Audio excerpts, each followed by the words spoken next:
nome é Janaína, eu sou professora, eu trabalho com Química e Física. Hoje a aula de Física são os conceitos de eletrostática, é uma introdução ao estudo da eletricidade, então a gente vai falar de eletrostática.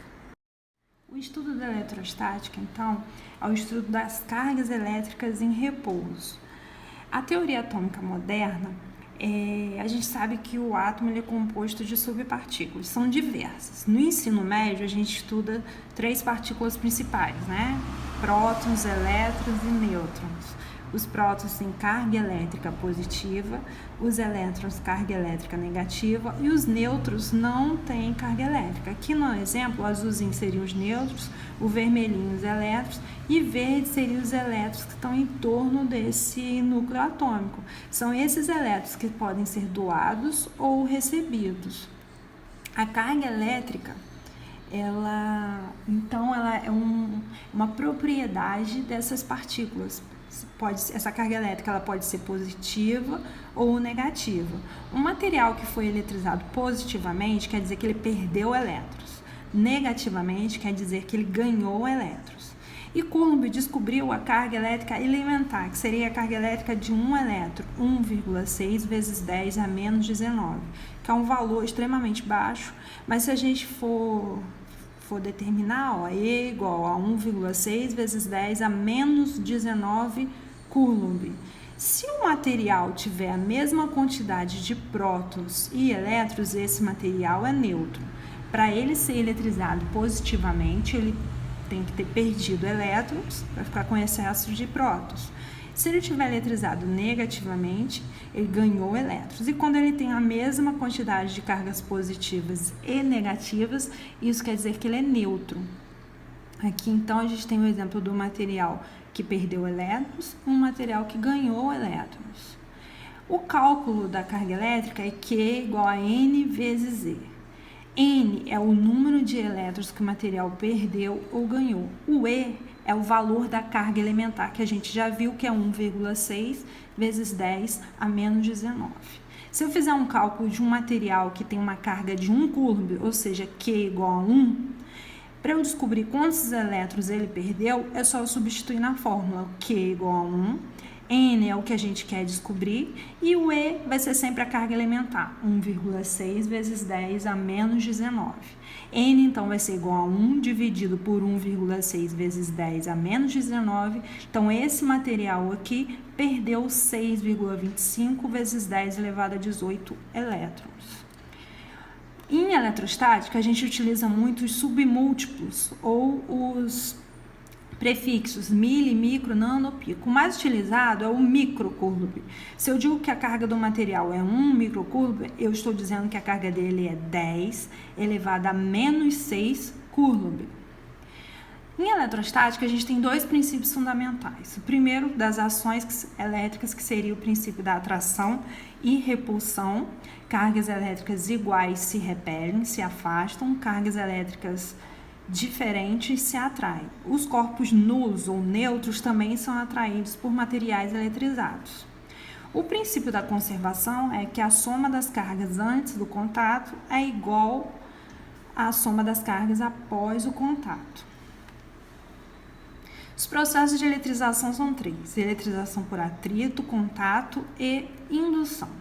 Na eletrização por atrito, a gente vai ter 2 materiais, um sendo esfregado, atritado mesmo no outro, um vai doar elétrons para o outro. Então, no final, a gente tem um positivo e o outro negativo. O exemplo mais comum é caneta no cabelo ou pente mesmo esfregar no pano, pente de plástico, porque é um material isolante, ele não vai conduzir essa carga elétrica, ela vai se concentrar no lugar que você esfregou e ele vai ficar eletrizado eletrostaticamente e vai atrair aquele papelzinho por um tempo curto, mas vai. Ou passar esse pente de plástico no cabelo. Materiais como avião, né? Avião, caminhão de combustível, meios de transportes, que quando eles vão ser abastecidos, eles precisam de um fio que ligue a terra para essa carga escoar.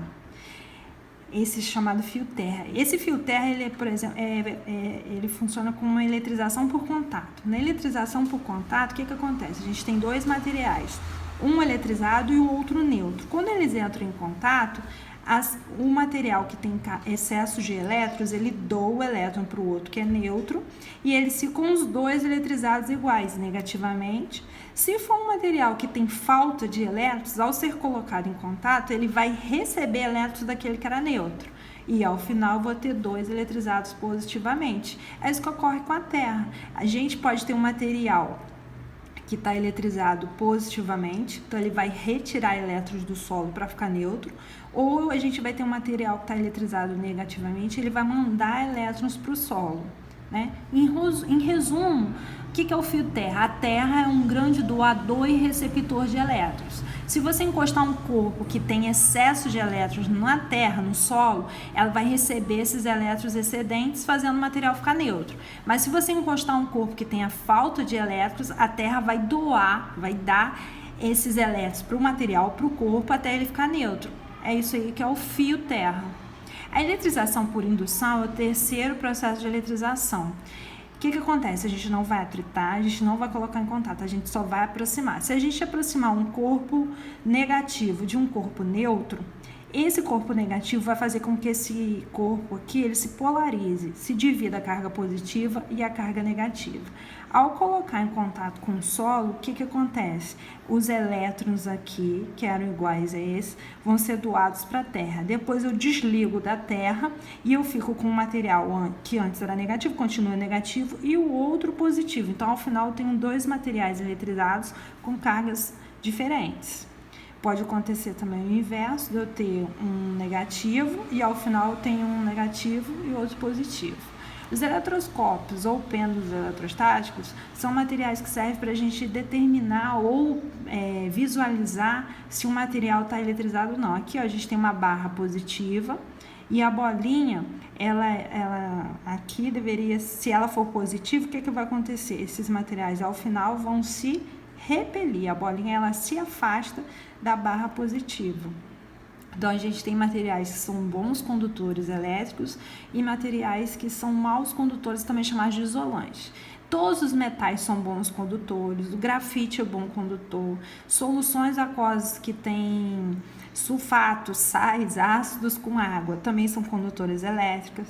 A água da torneira, a água salgada, a água ionizada, tudo isso é condutor elétrico. O corpo humano o ar úmido também é. Aí aqui como a gente tem uns exemplos.